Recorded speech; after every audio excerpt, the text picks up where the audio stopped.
Beast. And I'm not talking about the fairy tale monsters hiding prints beneath their pride. Nor am I talking about those who seek the consumption of wisdom yet still infant to change. However, I'm speaking toxic, killer croc deadly. Beasts that roam the sewers in order to find open streams, beasts in the form of man looking to swim in weakness so they can take control of damaged territory, thirsting for freedom. Piranhas camouflaging in koi pond, masking in beauty, but inside quite deadly. Attacking as soon as your blood becomes aroma. They were sent to try to twin to your senses. Sons and daughters of darkness. You tried praying for them, but the only way a seed of grace can grow in their hearts is by the light of the sun. But be warned. Beware of the wool implants implanted by ungodly surgeons who know a thing or two because they've seen a thing or two. Illegal citizens to the gates of heaven, legally blind cretins not knowing all the Sodom and Gomorrah sown will reap eternal blows upon their own souls. Damaged hearts, damaging hearts find their way into temples before the rooster crows. Then like youth, grabbing midnight snacks, then tiptoeing away when the scent of pleasure fades from the vicinity. Or they hit you with FaceTime with their imagery. Needing your FaceTime, consuming your screen time and time again. It's almost as if demons became playwrights and directors, wounding the broken on screen and in person. And you try to prevent this type of curiosity from spreading to the youth, but how can you? When your society's norm is softcore porn, a culture that welcomes perversion with open arms like the first day of school. Given the perception it'll be easier to handle down the line, not realize it's only searching for the first weak child like daycare of this arsenic influence, this heavy grip to your soul.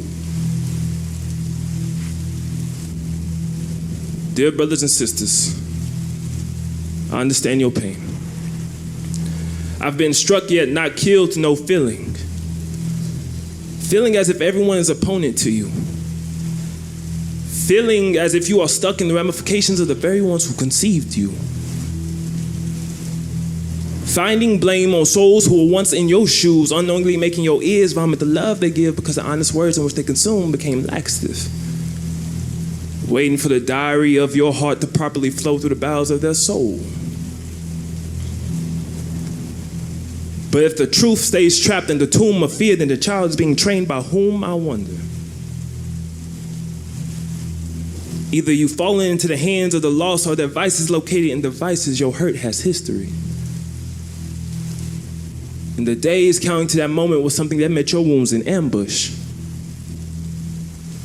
You see, the infiltration of your fortress typically happens when the watchmen assigned to guard are caught in distraction. You see, the struggles of this world have become the very lure to keep them straight away from watching that front door. And this is where the head of the home must be present and attack. Because all the serpent needs is the crack of door to slither in. Since the genesis of households, we have been shown what happens when Adam lets his guard down. Eve, encountering a damned fiend posing as friend, while Adam, present yet caught slipping, will lead to birthing dysfunction on the very soil they called home. Proving active awareness has a crucial trait by the head in which leads by his relationship with the very one who created him. Now, if a man having his guard down for just a moment could bring death and destruction amongst him and all the children after him, imagine a father not being present for days or eternity. From momentary love, marriages ending in man-made reasons for separation, to the men that lack knowledge on affection, to the men who made their presence ghost because all they could do is emulate those they never had connection with. And lastly, those whose organs rest in casket, an eternal excused absence. Dear brothers and sisters, these are just examples of the very things implemented to beset you in the generations after. Giving families new situations to handle so they will not know of the very obstacles they face. No longer loving each other, but causing most to rely on thyself. Because temptation and death thrives when you become glutton of your weakness and pride. But you see, the manipulation into your fall is just what one whom fallen from God's goodness will want you to do. Blinding you to not know you overcome your weaknesses where the King of glory thrives. Where your tears and heartache turn slumber. Subtracting your problems by adding more sheep for the shepherd to guide, Jesus.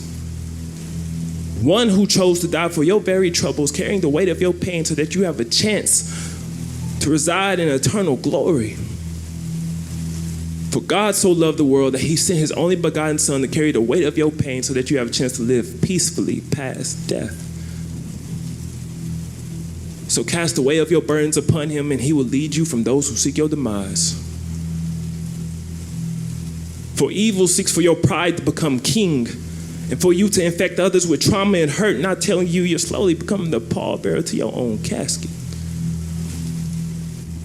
Like starving wolf licking the blood of pleasure off a blade of a guillotine, which will tend to find himself head first, feeding his lust of life, becoming suicide. However, to all who's listening, there's still some time for all.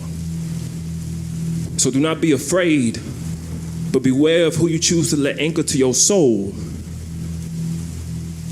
For it is a matter of life and death. Thank you.